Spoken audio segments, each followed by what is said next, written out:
Election commission of Pakistan نے کئی سیاسی جماعتوں کے مطالبے پر کاغذات نامزدگی کی تاریخ بڑھانے پر غور شروع کر دیا۔ ایک اخبار کے ذرائع کے حوالے سے بتایا کہ الیکشن شیڈول کے مطابق امیدواروں کو کاغذات نامزدگی کے لیے 3 دن کا وقت دیا گیا ہے، تاہم الیکشن کمیشن سے کئی سیاسی جماعتوں نے کاغذات نامزدگی کے دن بڑھانے کا مطالبہ کیا ہے۔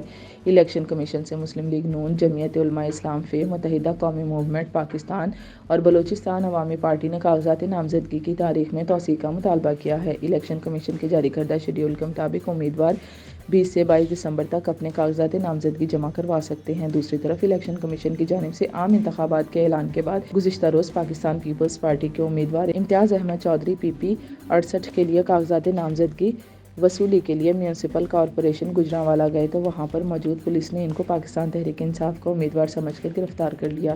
ہوا کچھ یوں کہ جب وہ کاغذات نامزدگی وصول کرنے کے لیے گئے تو پولیس نے ان کو قابو کر لیا اور SHO کے پاس لے گئے۔ امتیاز چودھری نے جب اپنا تعلق پیپلز پارٹی سے بتایا تو ان کو رہا کر دیا گیا۔